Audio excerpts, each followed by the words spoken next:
This is a Film Stories original podcast.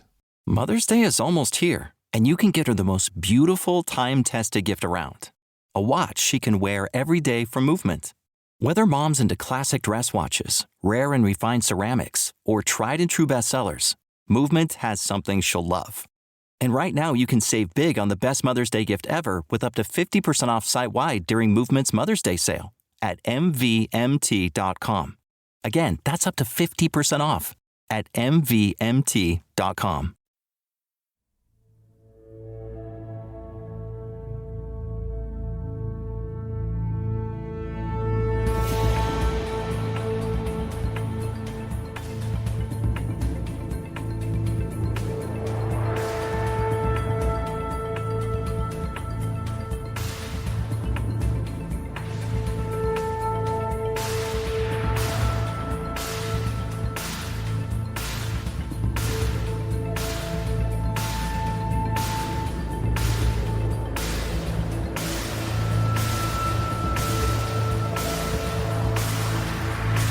Hello and welcome back everybody to the Xcast. The truth is in here.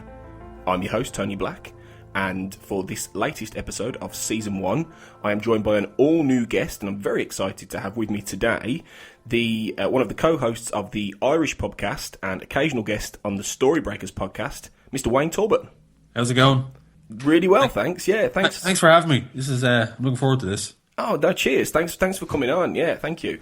I obviously became aware of all the podcast stuff you do, all the really good podcast stuff you do, through a Storybreakers episode, which I pitched, which was for an X-Files 3. And I've mentioned it on the Xcast before, but you were the guest on that episode, weren't you? Yeah. They got me in is because the Storybreaker lads are very good at what they do. Like they basically break down a first draft of a script, and a lot of the time they do pitches from listeners, and you pitch the unproduced X-Files 3 movie. Yeah. And it was just fortuitous that I think the week before they guested on our show, and it came up after we recorded, we were having a beer, and I mentioned that I was a big fan of the X-Files. They were like, well, our next episode is going to be the X-Files. Do you want to come on? And like, we need somebody who knows the show a bit better than we do. Because as much as they had watched whatever they'd watched, they didn't have an in-depth knowledge of any of the lore or anything like that. So they kind of got me on, and then we went through your pitch and did the X-Files 3 as the unproduced film that never happened and probably will never happen now at this stage. Yeah, more than likely. And as I said to you off recording earlier, I like the fact that you guys did a very character-centric story about William as opposed to what the new miniseries has done, which has been much more a traditional, series of cases. And it was just a really... I urge everyone to go and listen to that episode, because it's a really interesting way of coming at a third film that's very much about the character and about that family thing. And I really enjoyed that. Cheers. It was really good to go through it. It was interesting. And it does, in your head, when you do something like that, and you think, well, I'm playing with these characters, and it's not so much that you have a blank slate, because with the X-Files and the lore that's there, you are carrying on from a lot, but it was interesting to be able to create something in your head, and in your own head it kind of becomes slightly canon, because you wish they'd gone down that road. Yeah. As much as all in this day and age where we have a lot of fans going, well, I could write that so much better, or I could do this so much better, and any version that I'm going to come up with is going to be much better than the actual creators could ever come up with. But yeah. Just think of it as an alternate reality is your best bet. That's it. Or like if you're looking at it from a comics point of view, an Elseworlds kind of look to it, like an alternate timeline or something. Yeah, exactly, definitely. But yeah, do go and check that out, guys, because it's the Storybreakers is great anyway. But yeah, check that episode out if you're a big X-Files fan. Today, Wayne is joining me to cover the episode Genderbender. But before we get there, I'm going to go through the traditional routine for anyone new on the Xcast and ask you, Wayne, the 5 questions of X, and to gauge a little bit about your X-Files fandom. So, let's kick this off. First question is, when did you first discover the X-Files? I actually started watching the X-Files as it aired. So, as it aired on Irish TV, it would be the same as British TV. It would be, I think it was BBC Two. That's right. And it kind of like when all the news hit about this new show from the States, that was a huge hit, because I think there was like a 6 to 8 month gap or something in time, as far as my patchy memory recollects. But I kind of started it from the start, many moons ago, back in the 90s. So I would have started it from the start and watched it through as it aired. All the way through. So were you a regular viewer through the Sky One days and everything like that? Yeah, I mean, I'd watch it on a weekly basis, tune in for it on a weekly basis, back when people did that for TV shows. You know, I'd literally sit down every week at home and watch it and be excited about it, and you'd have the water cooler moments in school the next day. Yeah. When you go back into your mates and you chat to them about the X-Files, you know. So that would, for me, that was it. Like, I mean, because I think, like, as the show went on, obviously people dropped off, and I have to say I did drop off here and there, but I did go back to it and eventually finish it. But yeah, I first discovered the X-Files when it aired.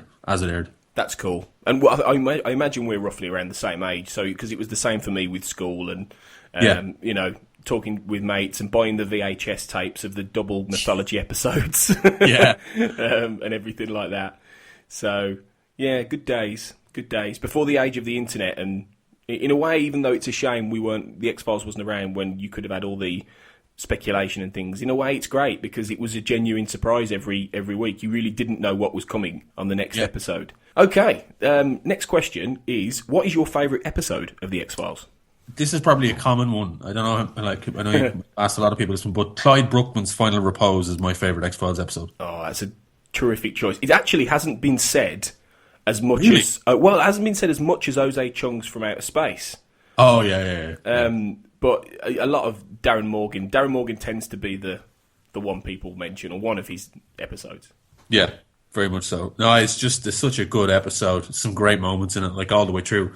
And Peter Boyle, who won an Emmy for the role, I think, was fantastic. He was superb. He was absolutely superb.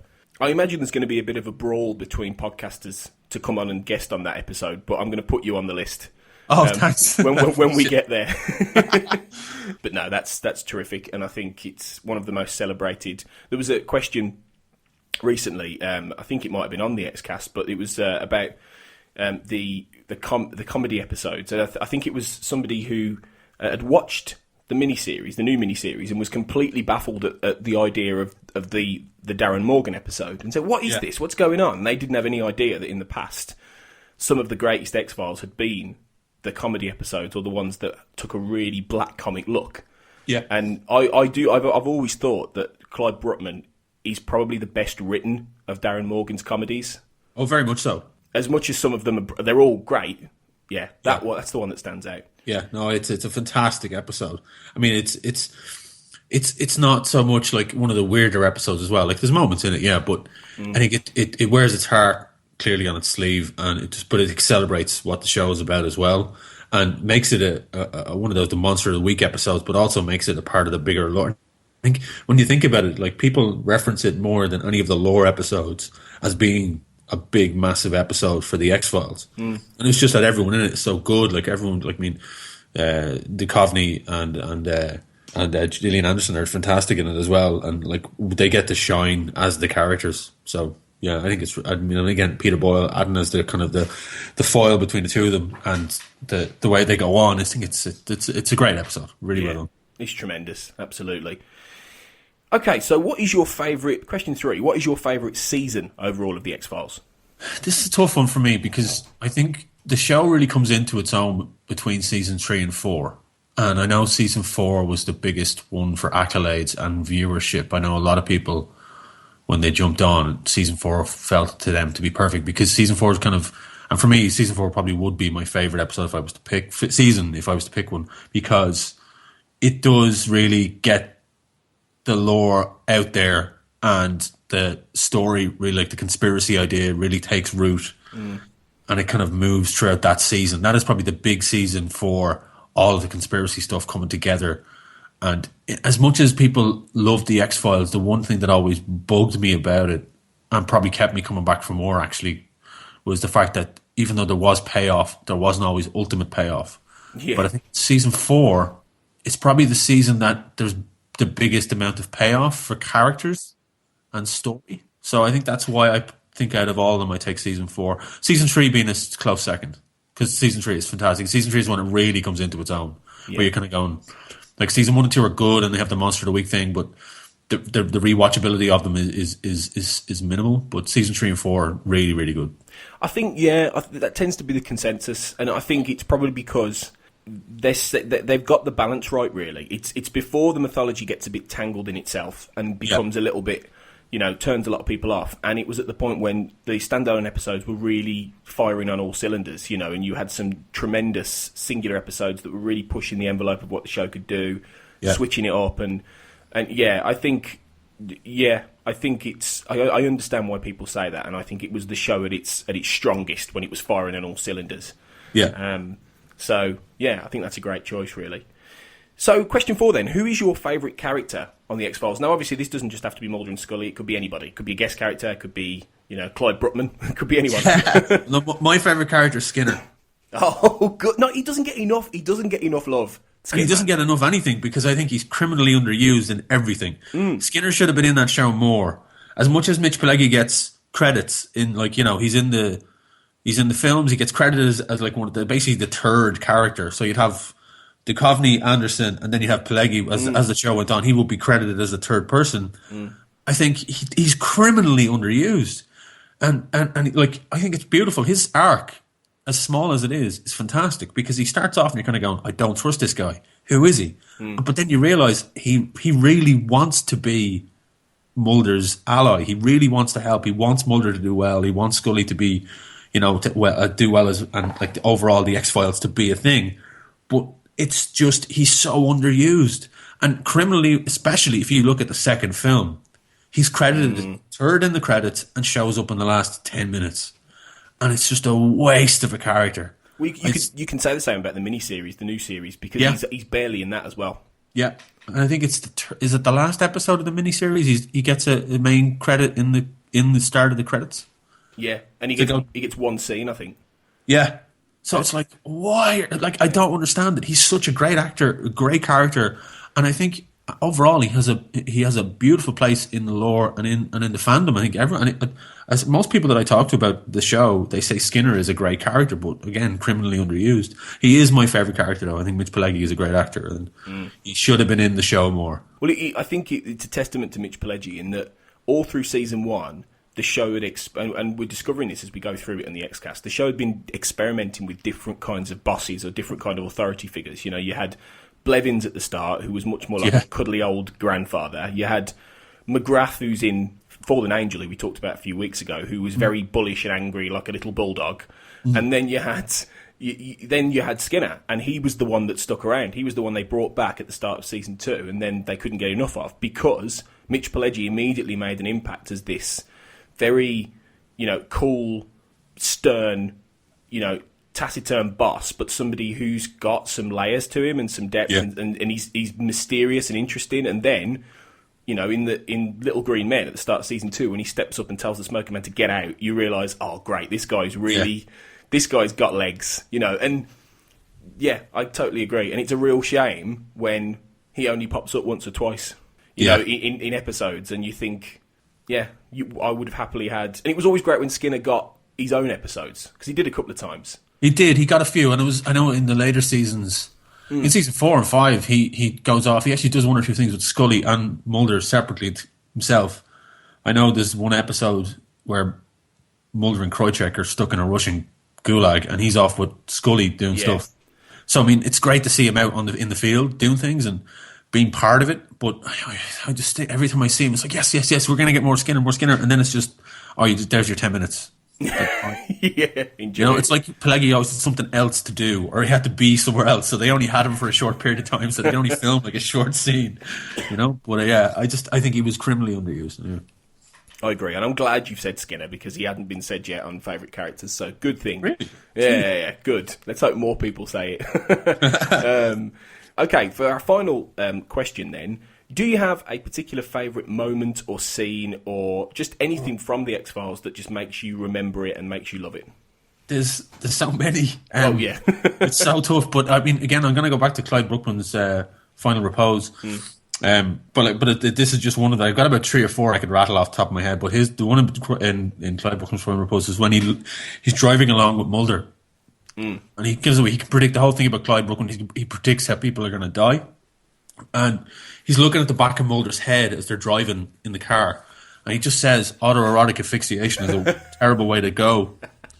And Mulder's like, what?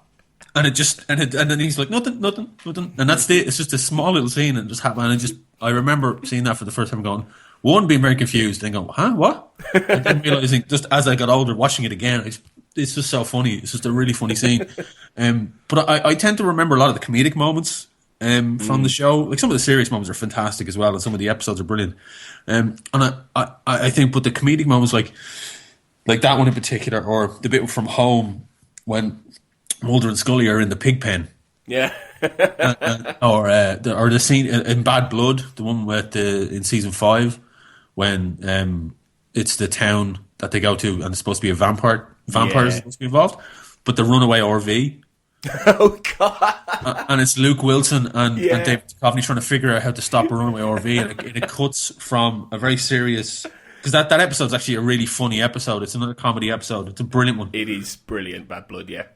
And it cuts from Dana constantly just doing autopsies to Mulder hanging from the back of an RV as it drags him around a trailer park, and it's just hilarious. It's so well done. I'd forgotten that. Thank you for putting that back in my head, because that's so funny.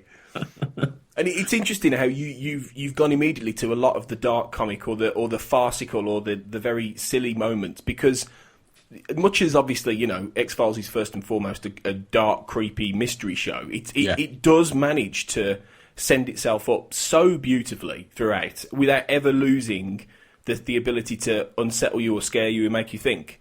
And that's so many shows can't get away with that. Yeah, I mean, and I think it's a testament that it actually inspired a lot of other shows to do something like that as well. To actually, because I mean, a lot of people forget that the X-Files was a first of many to do the way it, like the Monster of the Week thing intermixed with a big overall overreaching arc. Like whenever I watch an episode of Supernatural, I always think it's set in the same universe, because one, it's filmed in British Columbia, and two, it's obviously where Supernatural got its template from, because it's a very similar idea, just done with a kind of a spooky kind of angels and demons instead. But I think X-Files, as much as it is a serious show, and I love the serious episodes and everything, and like the episode we're going to talk about, obviously is it has a level of seriousness to it as well. But I think the humour episodes is always the one to stick in my head, because it's just the type of person I am. I love the comedy episodes. I know the miniseries, the recent miniseries got derided by a lot of the fans. But of course, the middle episode, the third episode for me, still sits. It sits as actually one of the best X-Files, I think, personally. I just enjoy the heck out of it. Like so. It was great. To be fair, I think most people, I mean, even I'm looking back on it now and thinking, you know, that mini-series, but that's the only one that stands up, really, as a truly great X-Files episode, and one that deserves to sit with a lot of the others, and because it is just really well written, you know, and it's funny, and it's got some really memorable moments. Yeah. So, yeah, they do stand the test of time, oddly enough. It seems to be revisionist, very much the case that when you look back at the X-Files, it's either the really impressive standalone episodes that, you know, that really grab you, or it's the comedy episodes that have stood the test of time. And it's that, if anything, that's a bigger surprise. You know, it just proves the writing is great, because it doesn't matter when it was written; it's still funny 20 years later. Yeah, very much so. So, yeah, really good choices. Brilliant. Okay, well, that was great to get some of your X-Files fandom in the 5 questions of X. So, thanks for that, Wayne. Cheers.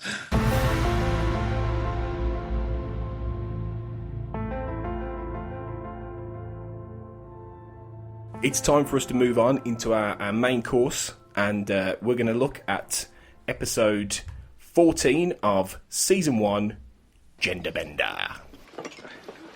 I was wondering if we might ask a few questions. We're looking for... Have you heard about the 2018 study that showed half of prenatal vitamins tested had unacceptable levels of heavy metals? No? Well, now you have. I'm Kat, mother of 3 and founder of Ritual, the company making traceability the new standard in the supplement industry. I remember staring at my prenatal vitamins and finding all these things I was trying to avoid. High amounts of heavy metals, synthetic colorants, and unnecessary ingredients. So, at 4 months pregnant, I quit my job and started Ritual, because I believe that all women deserve to know what they're putting in their bodies and why. I'm so proud of our prenatal vitamin.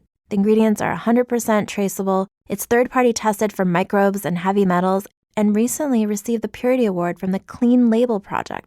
You see, we trace like a mother because, let's be honest, no one cares quite like a mother. But don't just take my word for it. Trace for yourself with 25% off at ritual.com/podcast. Have you heard about the 2018 study that showed half of prenatal vitamins tested had unacceptable levels of heavy metals? No? Well, now you have. I'm Kat, mother of 3 and founder of Ritual, the company making traceability the new standard in the supplement industry. I remember staring at my prenatal vitamins and finding all these things I was trying to avoid. High amounts of heavy metals, synthetic colorants, and unnecessary ingredients. So, at 4 months pregnant, I quit my job and started Ritual because I believe that all women deserve to know what they're putting in their bodies and why. I'm so proud of our prenatal vitamin. The ingredients are 100% traceable, it's third-party tested for microbes and heavy metals, and recently received the Purity Award from the Clean Label Project. You see, we trace like a mother because, let's be honest, no one cares quite like a mother. But don't just take my word for it. Trace for yourself with 25% off at ritual.com/podcast. Someone we believe may have come from here. We have pictures. We do not allow pictures. A crime has been committed. We have certain questions that we need answered, if you'll forgive us. What are these pictures? Hotel security videos of a man and a woman who may have committed a murder. Where was this crime committed? In a hotel in Washington, D.C. If we can arrange for you to look at the videotape, maybe you can identify the individual. How much violence has this person caused in your world? 5 murders so far. And may kill again, which is why we need your help. Has anyone left here recently? Your world does not interest us. We have no need for your violence or your questions. I've said what is needed. They have no right to be here at this time. Brother Wilton, stand.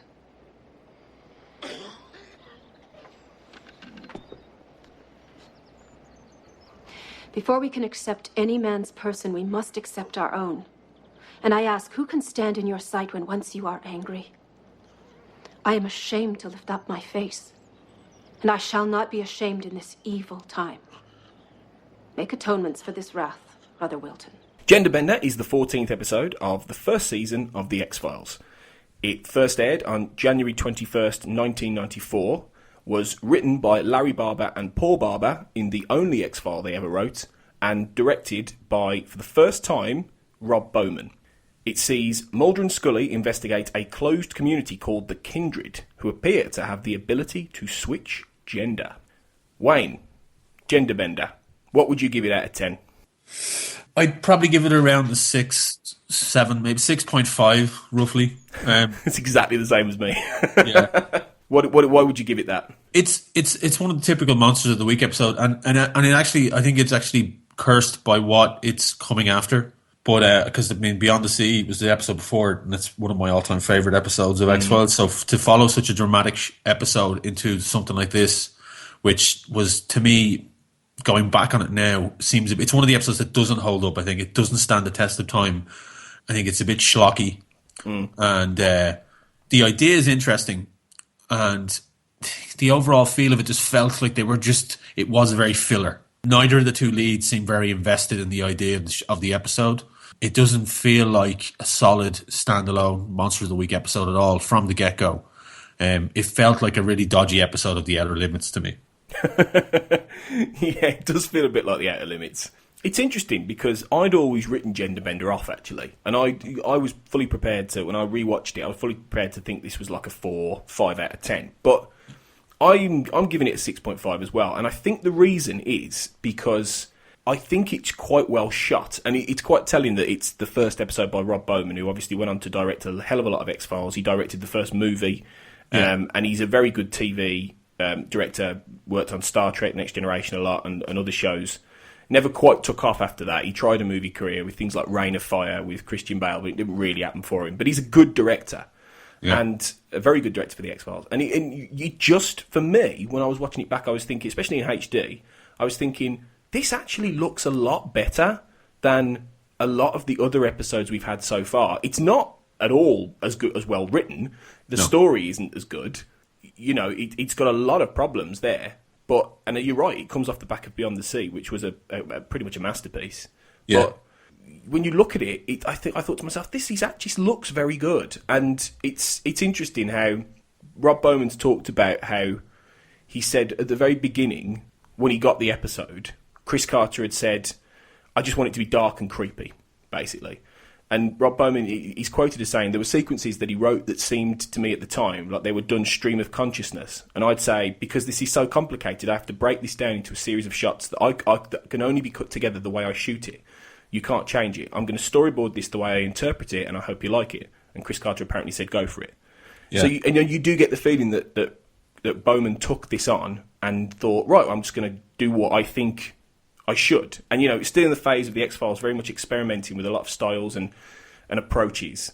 And I think from that perspective, it's good. But I think in everything else, I agree, it's just not particularly great. It does tend to fall. For me, it felt disjointed because it switches between, like, obviously the start of it kicks off with the introduction of Marty, the gender swapping kind of killer, and then it cuts to the bleak British Columbia kind of countryside where they're meeting the kindred. I felt very disjointed, very different. So it was like we were watching two different episodes spliced together that really didn't go anywhere in regards to melding the two worlds that they were trying to meld in general. Like, the idea being behind Marty is like one of the kindred who has gone out into the world and, you know, decided that sex is fantastic and needs to have it constantly. So there's a sexaholic that needs to kind of feed. I mean, I thought the kindred were interesting as characters, like a take on the Amish and kind of thing. And I think Chris Carter was quoted at the time saying that he's not worried about offending the Amish because it's not as if they're going to be watching TV. That's a good way of looking at it, really. It is. They were creepy, but in a nice. They were nice. They weren't like threatening. They kind of there was moments where a kind of mixed feeling of Children of the Damned and Invasion of the Body Snatchers kind of thing, where Mulder and Scully visit the kindred to find out if they know who this person is, because it's pointing towards to be one of them, because they found clay underneath the fingernails of one of the victims. And that clay is used by the kindred to create pottery. But it turns out it's actually the clay that they use to heal themselves and swap gender. You know, so it is, I mean, it's an interesting concept, I guess, but it just wasn't very well executed, I think, overall. I don't think they melded the ideas together, because Mulder and Scully don't come in contact with the killer until, I think it's the last 5 minutes of the episode. So it's literally the killer's off doing whatever the killer's doing, and then Mulder and Scully are off with the kindred, just like, you know, trying to figure out why they're so kind of strange and weird and why they live in the middle of the woods away from everyone.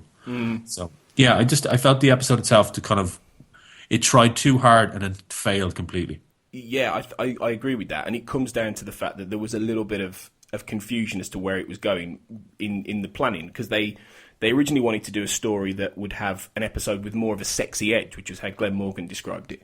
Obviously as one of the producers. But they struggled to devise a plot like that, and as he said, it was difficult to find a story that shows sex as scary. And, you know, it's never a particularly sexy episode, and, you know, they couldn't quite get their heads around it, so they decided they couldn't formulate that kind of story, so they said, well, why don't we veer off? What if the people like the Amish who are from another planet? And then it completely sort of shifts from this opening teaser, as you said, which introduces Brother Marty in a dance club and, you know, doing his thing, and then it just veers off into a very different kind of plot ultimately, and it doesn't quite connect. I quite like the teaser. I thought it was relatively well done. You know, there's, again, and I'll keep probably mentioning Rob Bowman because he is the highlight of this. You know, the way he shoots the eye straight away, you know, and set to the pulsing beats of very 90s music. All the way through. It's weird. It actually reminded me, because I remember, because I did rewatch it obviously, but I'd only recently watched The Hunger, right? The Tony Scott movie with David Bowie and Susan Sarandon. It actually starts quite similar in a nightclub, two vampires looking at their prey, and it was a similar thing. It was in The Hunger. It's more 80s Bauhaus goth, but in this episode, it's very much like you said. It's of the moment. It's in the 90s in a nightclub, in the clubbing scene, and I thought the opening was great. The opening shot of the eye, and it actually, I think it changes. The eye changes as the lights flash on it, and then Marty's scanning the room for victims. I think that was an interesting opener. You're right. The teaser at the start was great, well done, and really promising bit of horror kind of involved. You're kind of going, okay, this is kind of creepy, and as much as they tried to make it sexy, and I found it weird actually because in the shot, there's a shot where Marty, as a woman at this point, takes the guy away, and it cuts to a Geiger painting on the wall. Yes, yeah, that's a really interesting shot. But the thing is, the Geiger painting looked like it was actually part of the production art for the movie Species, which was released a year and a half later, and which is all about the danger of sex. Yeah. Of an alien. So, again, I know you've talked about previous episodes where films have been inspired by episodes of The X-Files. I mean, I can't help but thinking that referenced towards Species, which was about an alien who needed to find a mate and use sex as a weapon. It's possible. I'd never thought of that, but yeah, it's entirely possible. If you watch Species, you'd imagine that the writers of that were X-Files fans or had watched the X-Files, because it's very much along similar lines, really. So that's a really interesting. That painting certainly does impact, and the whole way this is shot makes an impact, and how it's done, and the idea that this slick guy who she picks up doesn't look at her twice because she just looks like a very plain Jane, and then when she rubs his hand and unleashes the kindred pheromones, he's he has the best sex of his life, and that was incredible. But and then proceeds to choke to death. Yeah, not the way you want to end a night of one night stand of passion, really. But yeah, it's just very good. The Marty as a woman, obviously, incidentally, is played by Kate Toire, who went on to be more memorably in the episode Soft Light in season 2 as a female detective who ultimately meets quite a sad fate, really. Yeah. But it's again I mention this on a lot of the episodes because there's always people cropping up who are used again in the X-Files. It's like a theatre company almost sometimes. Well, this episode in particular. Yes. This episode in particular, because the final victim, we're jumping ahead to the end, but the final victim is somebody who pops up very prominently later in the show. Indeed, and we'll be getting to him eventually. Yeah, at the end, that's an interesting piece. Probably our closest thing to a celebrity spot, like we normally do in this episode. But yeah, it's a good opener. It's a good opener. Although I don't know, do you think the title of this episode is a little bit inappropriate or a little bit? I think in this day and age, yes, it is. Maybe back in 1994, they didn't really. I think they wanted to grab the attention. Yeah, it's a bit sensationalist, but I think in this day and age, yes, it is. It's very much an inappropriate title. I think they could have called it something else. They could have called it The Kindred, but that's also a horror movie, so they might not have. They might not have had copyright on that one. No. But I think, I think it is. It's very much like like you said, they wanted to sex it up. So that right there, you're going to grab somebody with that, with a title like Genderbender. You're gonna offend and sensationalize the whole thing. So yeah, it's of its time. You do get that in a lot of these early 90s TV and stuff like that. But obviously, then after the teaser, we've got Mulder and Scully on the case. Mulder does his thing of explaining all the victims and everything like that, and I felt like that this scene kind of almost gives too much away, because not only does it explain that there's a killing spree going on and this killer's out, going across the eastern seaboard or whatever it is. Yeah. But it also immediately introduces the kindred, and pretty much Mulder says it's probably one of them. So we need to go and find out more. And I tend to think, wouldn't it have been more interesting if they just go to the town where this happened, and then they start to discover there's this creepy cult in the woods that they didn't know anything about. Yeah. Because at the beginning you have no idea who or what this thing is. And then from the first scene straight away, you know that they're part of a cult who are living in the woods. And I don't know, it felt like they'd skipped a bit in order to... It felt very forced. It was like they had filmed... It was like they were missing part of the script and they needed exposition. They needed to be able to link something. And the scene itself, I think, isn't the scene just slideshow? It's not even... It's just a voiceover.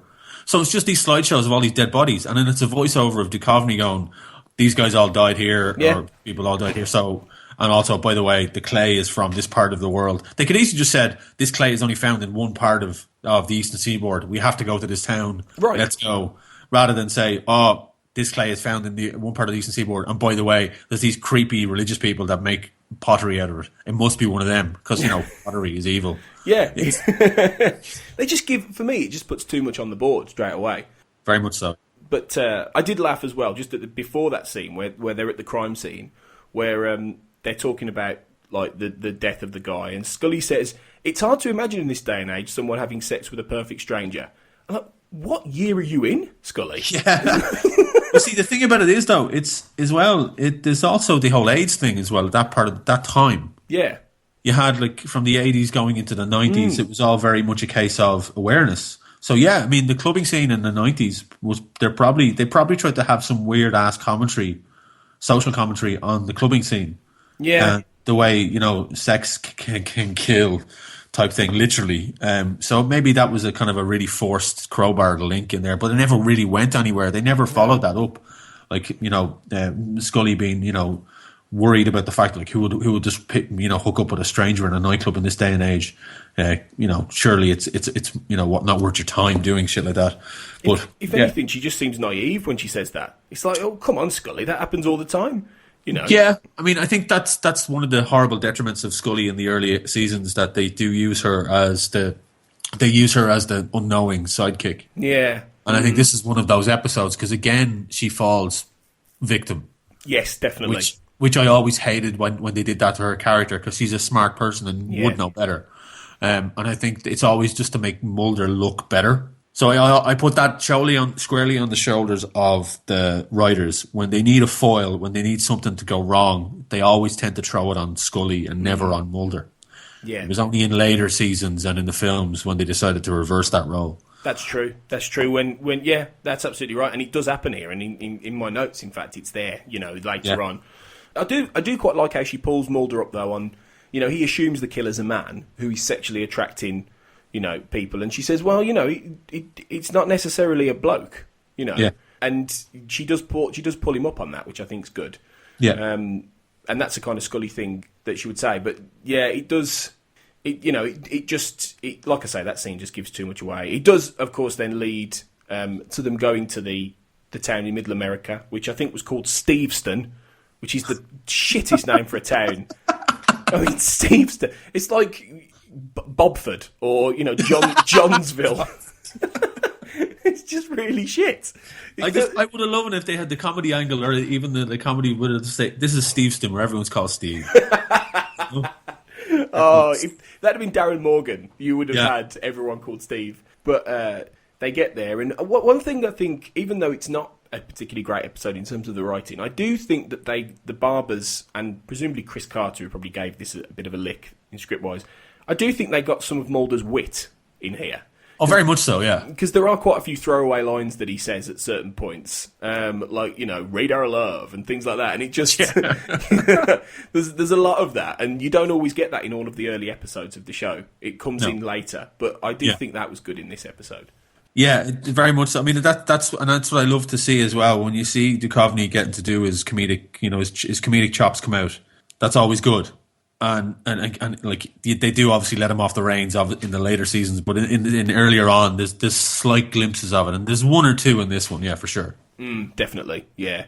Obviously, here's where we see the Amish. We get a hint that they've been around for quite a long time in the photos that they see in the shop, and then they turn up on their horse and cart, and we meet the main kind of character who has an effect on Scully, Brother Andrew, who's played by Brent Hinckley, who has a very sort of rubbery, sallow face. I think he's quite good casting visually for what they were going for. Oh, very much so. He has that. Yeah, he has that look to him, and like Hinckley's always he's a character actor.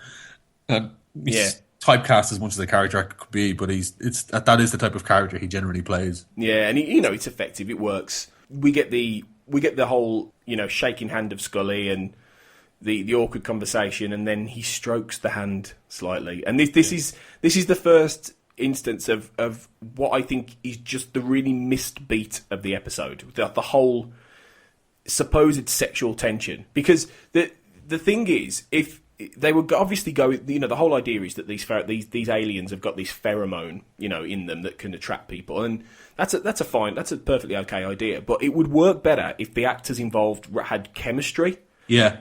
Well, no, I think that's the whole point of them, though. The characters, they're meant to be like, characters that don't, like, I think later on it said, like, Marty, when he's a woman, or she's a woman, is a honest, so they get rated, oh, she's a tree. You know, I wouldn't go near her otherwise. Yeah. I think it's a case of that they need the pheromones. So they're basically were hypnol aliens. So, that's true, really, isn't it? Yeah. Like, the fact that they have Hinckley playing this character, he's obviously not, you know, a chiseled man. He's you know, a geeky looking dude with a very big nose. So to breed on any way, shape, or form, it would make sense that they would have to have some form of attraction. So, I mean, I looked at it that way myself. I felt that maybe that was the reason why that whole hook is there, why they need to do what they do. But when Marty turns into a man, he looks like Robert Patrick, funnily enough. He does, actually. Yeah, he looked like, and he had that Terminator look, like, you know, the T-1000 thing, like that he's literally just a killer.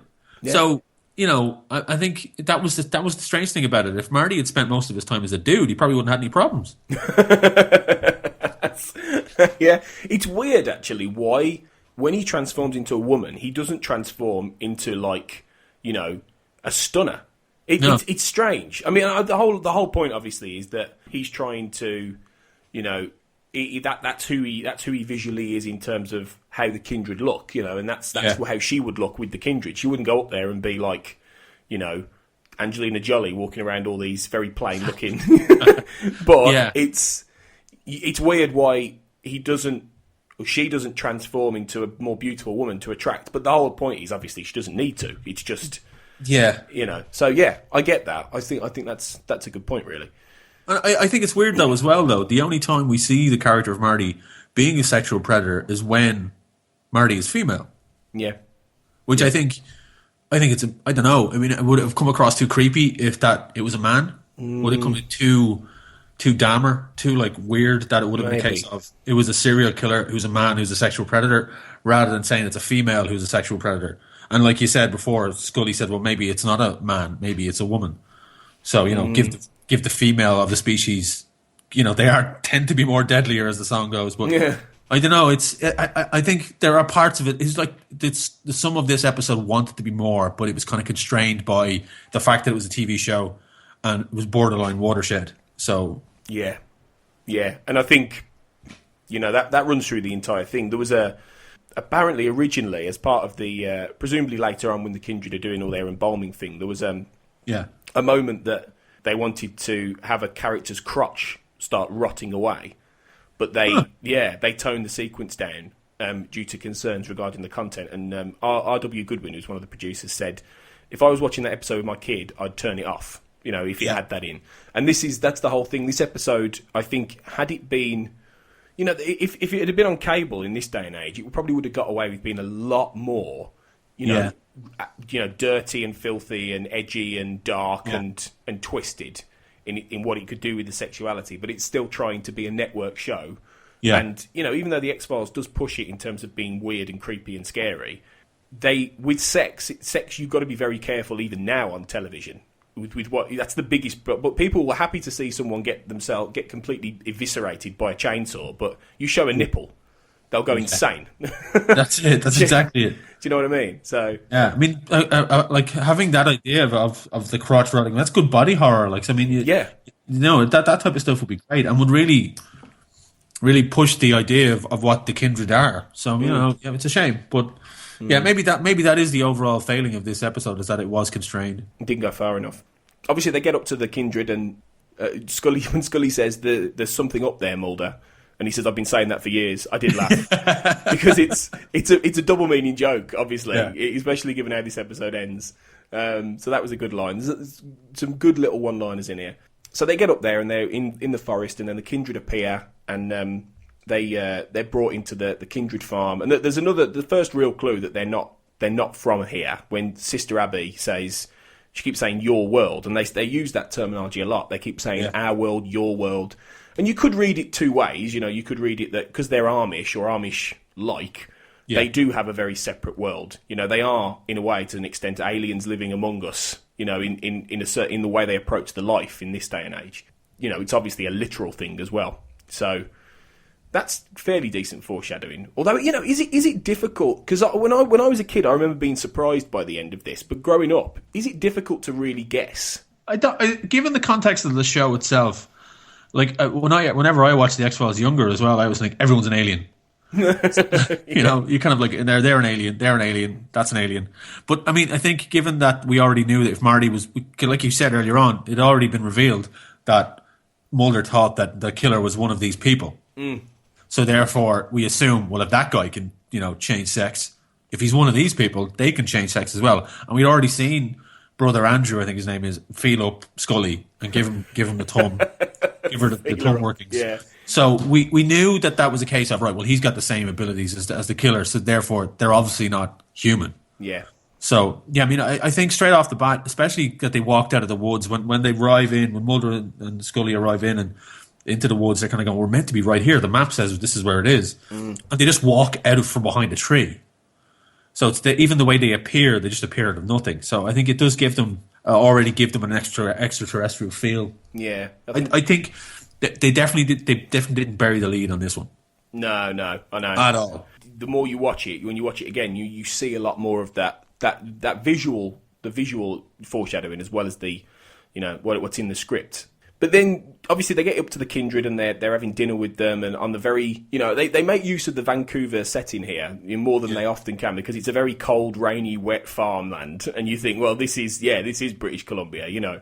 They can actually use it instead of trying to dress it up as other things. But, again, round the dinner table, I felt like the tension was forced, again, because we kind of know a little bit too much, as we've said before.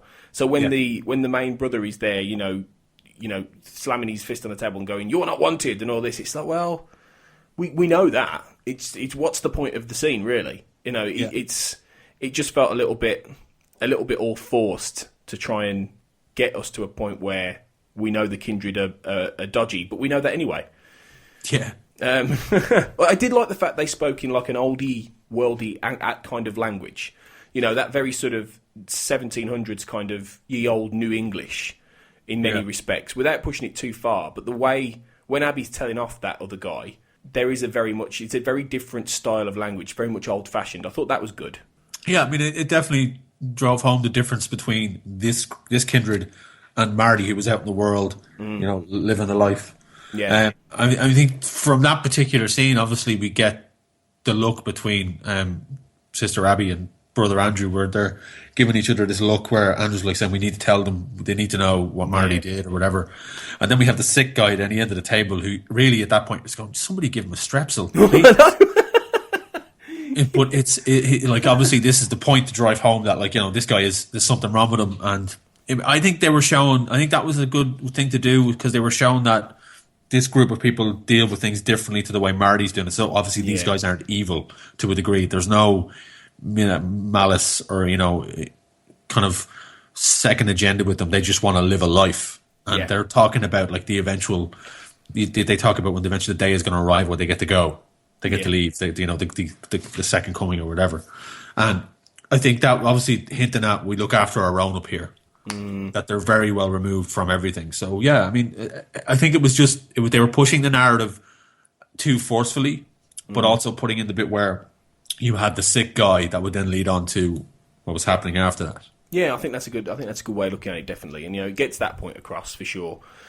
But then when they leave, Mulder decides to have another look around the barn. And I do like the fact Scully goes with him.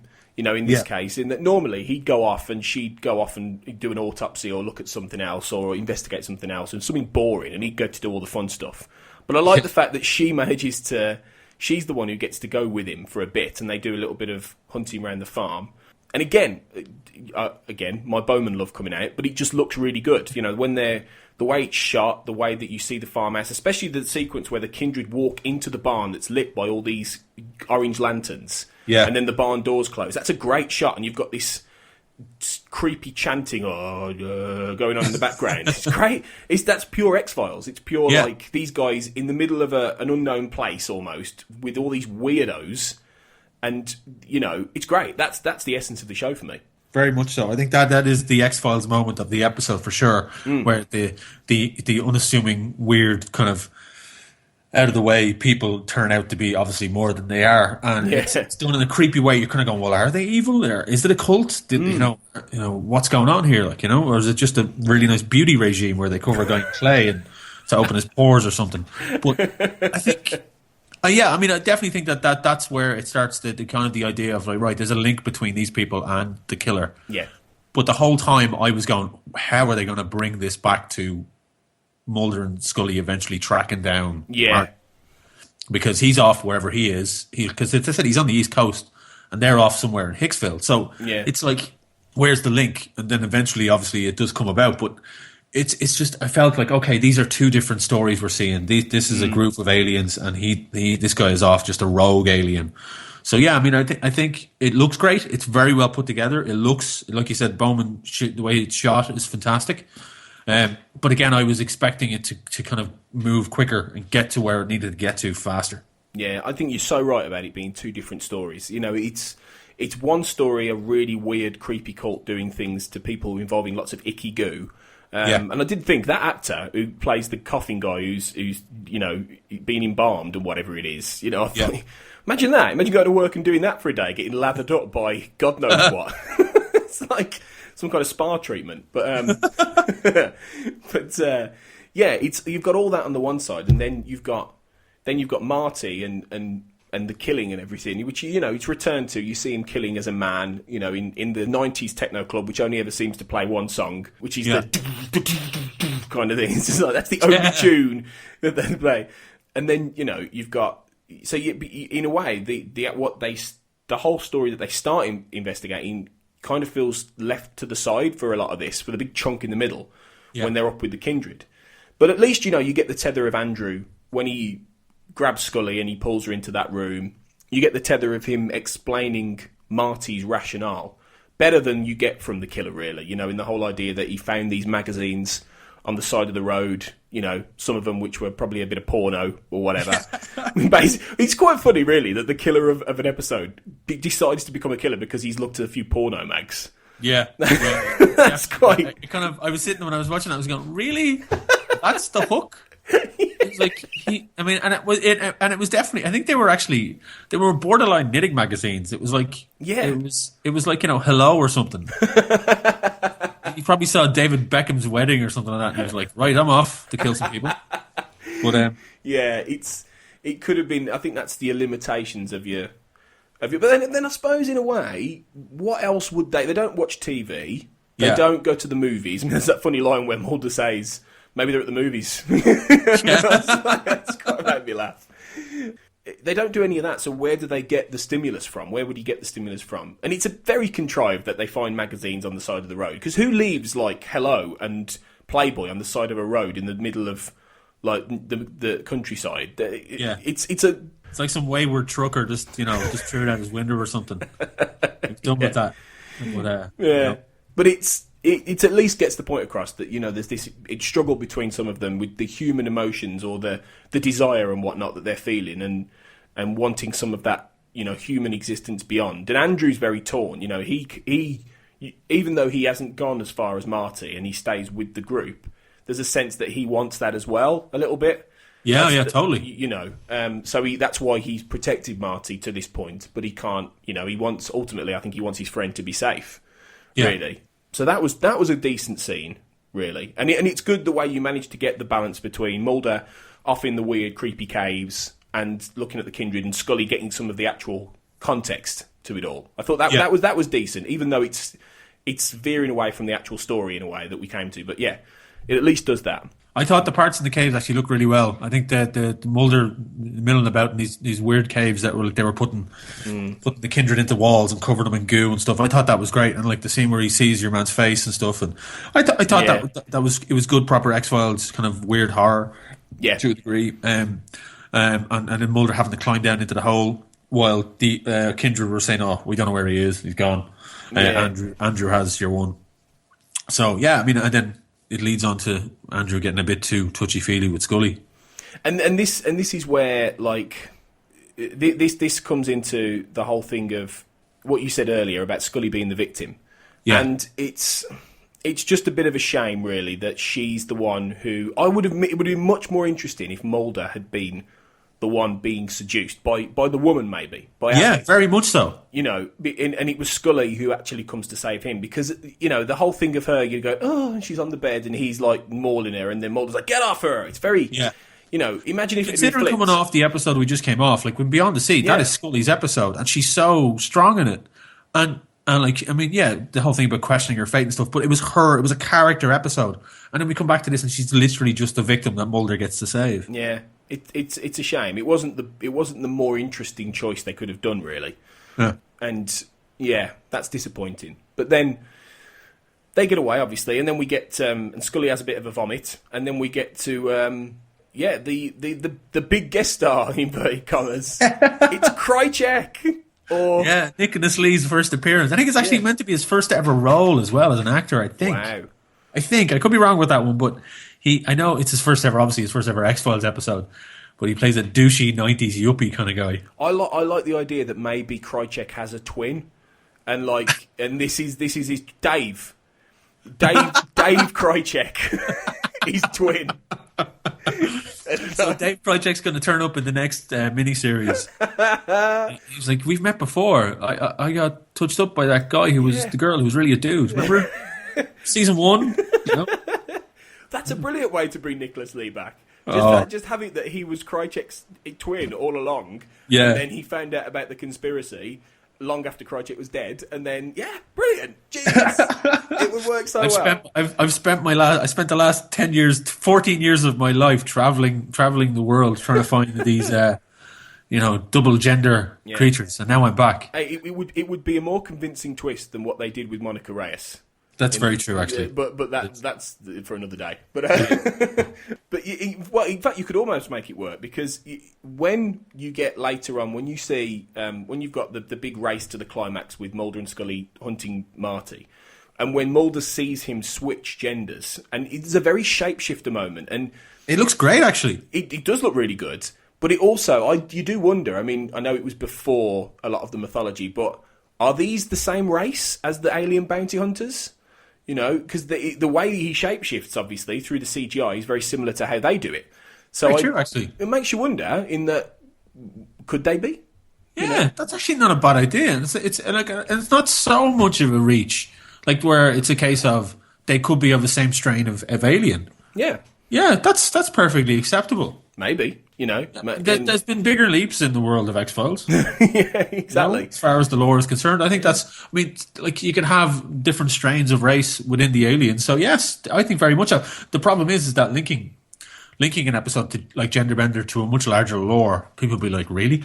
Well, I think it's a good way of getting that in, though. I mean, if they do ever decide to bring Nicholas Lee back, he's like, no, I'm the other one. I'm the one who hunts down the Genderbenders. So I'm Dave Krycek. Yeah. Right. Well, Chris and writers. Right. Season 11. There you go. You've got that's our idea. Make it happen. But so obviously, you know, they get to hunt down Marty, and you do get that moment where Marty actually does a little speech to the recently dead guy that she's killed. Which I think that was completely out of character from yeah. what we've seen so far. We saw the stoic killing machine who was just doing it for the thrill of it, as far as we could. But now all of a sudden they had this soliloquy of why they were doing it. Yeah, it really seemed like tacked on writing just to get the point across. Yeah, and I was like, oh no, that's just really dodgy. No. And then, you know, then we get the confrontation, really. Again, the way that the alley, when Scully bursts out into the alley, the way that looks, I thought was terrific. Really evocative, really smoky, really, you know, back alley city. It was great and shot really well. And then the thing is, when Andrew's approaching her, she's got the gun on. I think Scully is intentionally written, as we've said, really conveniently. I don't think she'd let Andrew get that close for a start now. No, not after what happened previously. Exactly. And she just lets him walk up to her close enough so he can smack her one so they can get away with Marty. It just feels like, no, I'm sorry. She wouldn't do that now. Earlier in the episode, maybe, but not now. Yeah. It's very convenient. I think the shot of the kindred vanishing as shadows on the wall was good. Yeah. I like that image because it suggests maybe they have some sort of teleportation or invisibility or some way of travelling that that is less than conventional, not just the horse and cart, which I liked. And then the final scene, the final moment, which is the big WTF. Yeah. And I gotta say, I don't know about you, but I do think this is one of the best final shots of an X-File. I think it looked interesting. I just thought it could have gone on for a bit longer because I felt it was actually quite abrupt. Do you think so? Yeah, I thought it was quite abrupt. I thought, yes, that's fine. They go back to the farm and everything's been walled up and everything's gone. And then one of the agents was like, you have to see this. And they go out into the field and it's literally the crop circle. Yeah. And then the helicopter shot. But it's so short. It's just like, boom, there you go, done. I know the ending of this episode gets a lot of criticism. The Deus Ex Machina ending where it's just like, were they aliens? Weren't they aliens? So, I mean, I think... Yeah, I mean, I liked the ending. I thought it was an obvious... I thought it was obvious enough to, they're gone. You're not going to find them. They're in the wind type thing, But I think overall, as an episode, it was too overreaching for what it was. I think if it was a later show, it was a show shown at 9 o'clock, 10 o'clock in the evening, and it had a more adult theme, they could probably push it a bit more. But I think, as you say, it's a very well shot episode. Bowman did a great job on it.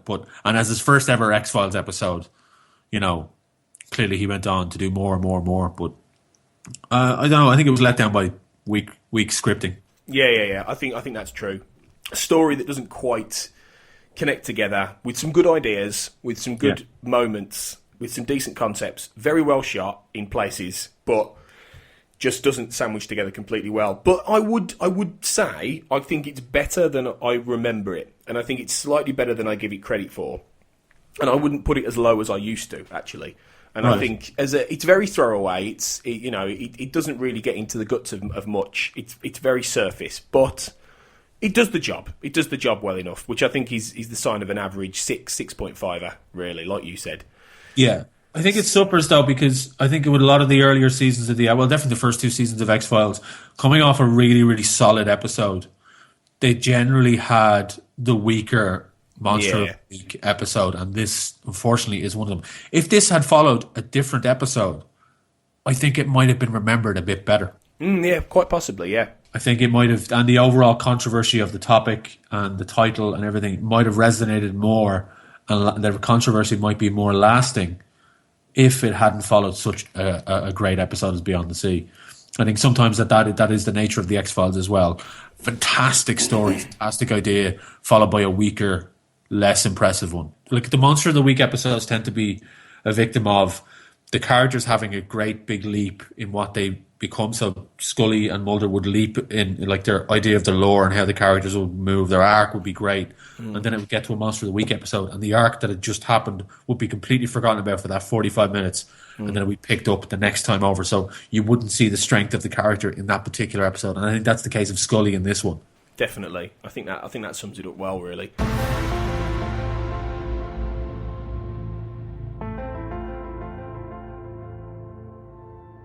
So that was Genderbender.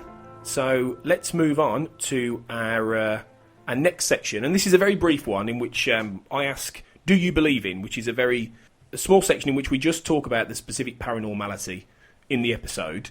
And because this one is a little bit all over the place in terms of what the paranormality is, I'll simply ask you, Wayne, do you believe in cults? Cults, yeah. As in, I know cults do exist, but as in cults that are active and around and practicing in various different things, because there is an element of folklore about some of them. But do you think that they are quite prevalent, and do you think that there is any weirdness attached to them specifically?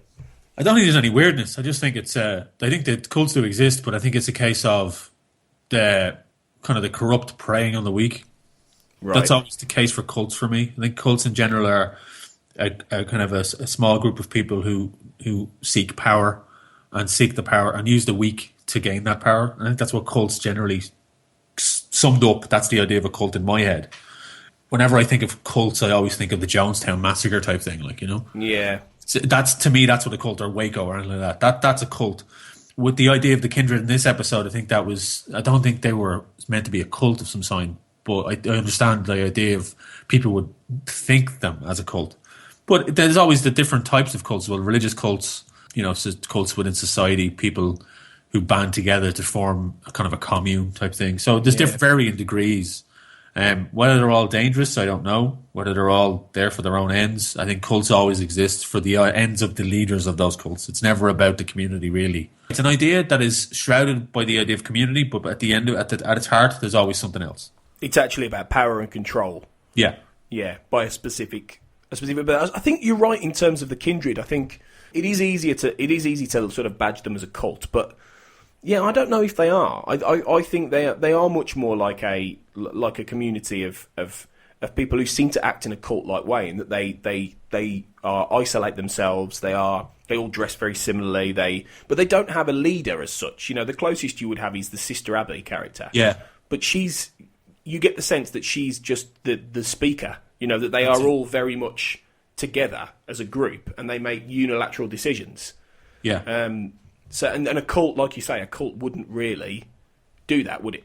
No, I think a cult there's always at least a figurehead in a cult. Yeah. It's as if you look at, like, say, the likes of Orwell's Animal Farm, there's always like an individual that is dictating to the rest for their own ends, with the kind of fake premise that it's for the greater good, but it really isn't. It's for the greater good of the individual.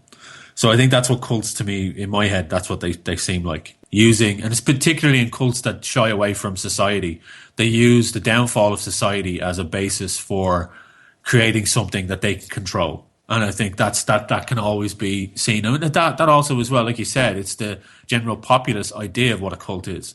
So, as much as the media would feed us that the idea cult, it just sounds evil. Yeah. It has the phonetics of the word cult just sounds evil. I mean, it's always something that is associated with bad doings and things. And I suppose it's a case of, like, people talk about Scientology, and Scientology wishes to be recognized as a religion, but everyone sees it as a cult because it's just people just don't understand or don't know anything about it past what they've been told. I don't see it as anything part of it's a bunch of crazy people, but I think that also being like it is cultish because it has a belief system that isn't seen as a popular belief system. So a lot of people would look at that. A lot of religions will be a cultish system because it doesn't in turn with their own personal beliefs. But it's when that cult or something doesn't in turn with the rest of society and doesn't toe in line with the rest of society, then they're seen as something that is wrong. Yeah. So it's a varied definition and can be seen as different things. So yeah, I mean, I do think cults are out there, to use the phrase out there, but I think it depends on your own personal point of view when it comes to that type of thing. But as for popular culture and media would have everyone believe, the idea of a cult is something that goes against the norm and the status quo and is therefore wrong. Yeah, I think that's a really good way of looking at it, really. So yeah, just beware any men in black looking to recruit you, because you never know. You might end up on a spaceship. You never know. Yeah, which is ironic because if you do look at Scientology, that as far as we're concerned, that is their firm belief, is that it's all based on aliens. Well, yeah, or Xenu and all that type of stuff. So it is a weird thing. Like, so and again, I think their height is funnily, like, X-Files being a thing that really hit its peak in popularity in the late 90s. That's when Scientology came to the fore for a lot of people when they kind of saw it. And an idea that people could put their popular love in something about aliens and conspiracies, and a religion that's about aliens and conspiracies is looked upon as being extremely weird. So you have that fine line of popular culture adoring something and in popular culture looking at something that is strange and weird because it's got the same thing about aliens in it. Like, I think it's interesting, but Scientology is crazy. I'm still waiting for the X-Files episode where they investigate Scientology with the Tom Cruise cameo. That would be that'd be great. Yeah, I don't know. It's like they'd have to get a reformed Scientologist, I think, and somebody that is willing to speak out. But I think they have obviously in X-Files they have addressed cults before in different forms. Yes, they have. Red Museum is a good example in season 2 of a cult. So I mean, it's definitely there. It's definitely something that fascinates a lot of people. The idea of something that is so removed from society that wants to create something by itself, but doesn't want. And some of them that just want to. A lot of them say they're end of world cults and all that type of thing. That's always associated with it as well. That it's going to be the end of the world and we need to repent and all that type of thing. And again, that tends to be down to the ego of one individual. Yeah. There's always a figurehead. There's always a man at the top. Yeah. Definitely. Yeah. We're going to move on to the X quiz, the final 5 questions and a quote from the episode. So, are you ready, Wayne, to be tested on Genderbender? Yep. Awesome. Okay, let's do this. Okay, question 1. Where do the kindred usually shop when they come to town? Oh, the feed store. The feed store. Well done. Yeah. Get some stuff. Yeah. So he had that funny line from Mulder going, "Do you want anything from the feed store?" Yeah, exactly. Okay. Name the kindred brother who chokes at the dinner table. Oh, I don't know. I can't remember. Okay. I'm going to say Brother Malcolm. I could be wrong. Close. Brother Aaron. That's not too far away from Malcolm. Brother Aaron. Okay. Yeah. So, question 3. In the first act of the episode, when the detective Horton is explaining about the death at the beginning, what time does he give as the time of the death? And it's a very. I'll give you a clue. It's a very sort of key number to the X-Files. I'm going to fail on this one. I can't. I think it's something around. They say it's. I think it's in the AM, but I can't remember exactly the time. Okay. Yeah, I can't remember. It's a difficult one. Yeah. 10:13. I thought it was in the AM. It's quite early for leaving a nightclub to go have the rumpy pumpy. Well, yeah, it is a bit really. Yeah. That's what he says, and it's obviously a reference to 1013, Chris Carter's production company. So yeah, I should have guessed that one. Oh, that's all right. That's a tough one. What's the question 3? What's the name of the kindred's horse that Andrew tells Scully? Alex. Yes, good, well done. Yeah, Alex. Yeah. The final question is, what's the actual name? It's not Dave Krychek, but what's the actual name of Nick Lee's character who survives the killer? Michael. Yes. Although I prefer Dave. I was going to call him Dave. I'm not thinking of it as Dave. Okay, so you've scored 3 there. If you can get the quote, you're going to be on level pegging with the main score. So. Okay. Let me. They have no means of transportation. They have no means of transportation. Oh. They have no means of transportation. I want to say it's the end of it, and I think it's. Oh crap.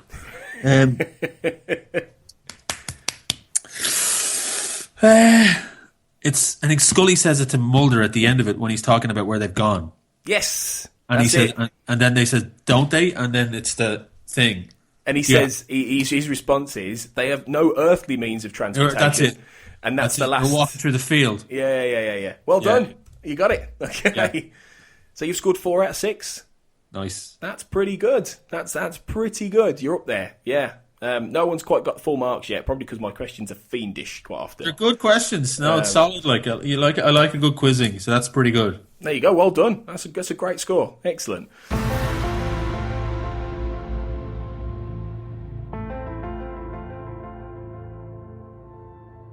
Okay, so that brings us to the end of this episode, looking at Genderbender. Huge thanks, Wayne, for joining me on this. It's been great fun to pick through this one. Yeah, thanks for having me. That was great. Really enjoyed that, now, I have to say. Awesome, brilliant. Do you want to tell us a little bit more about the pubcast and the kind of things you're involved in? Yeah, the Irish Pubcast is obviously it's a podcast based in Dublin here in Ireland, and we do it every second week. We do an episode where we just talk about current topics in nerd and geek culture. We revisit old ideas with comic books, movies, video games, everything. Generally, it's quite topical. So we'd have for example, say our next episode obviously is going to be about Batman v Superman: Dawn of Justice, but we've been working a lot with the guys from Storybreakers of recent times. The latest thing that went up, we did a panel just before the release of the film, a panel here in Dublin in conjunction with Forbidden Planet. the comic book store. But we cover everything. We also do a lot of work at conventions, comic conventions, stuff here within Ireland, and we visited conventions abroad as well. We host panels, we interview guests, we have a broad range of stuff. We've been going now for we did 2010, so 6 years this December, and we're involved in kind of every facet of geekdom. I write comics as well as my co-host Kieran Marcantoni, who writes comics, and our other co-host Darren Fahey is he's a big Transformers aficionado. He has hosted panels on Transformers and all that type of thing. So we cover a broad range of everything. So yeah, check us out. It's on geekplanetonline.com. So geekplanetonline.com, and we're the Irish Pubcast, and you can find us on Facebook and Twitter. That's brilliant. That sounds great. I'm just getting into it. I'm looking forward to listening to the Panel of Justice. That's in my podcast queue, so I'll get there soon. Yeah, that was recorded live. We'd seen the movie on the Wednesday. We were at the Irish premiere on the Wednesday because we're in conjunction with Forbidden Planet.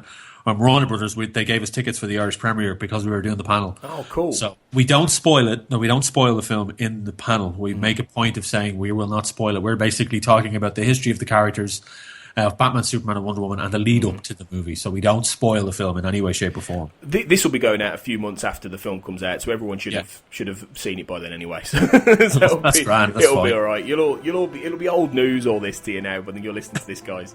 But yeah, definitely go and check out the Irish Pubcast because it's great stuff and it's really good to listen to these guys. So just thanks again, Wayne, for coming on. It's been terrific, and hopefully we'll see you on the Xcast again at some point. Yeah, I'd love to. That'd be great, Tony. Appreciate it. Fantastic, brilliant. Okay, so yeah, we'll be back next time to take a look at Lazarus, which is all soul swapping and ex-boyfriends of Scully. So we'll see how that goes. But yeah, thanks again, and remember, guys, trust no one.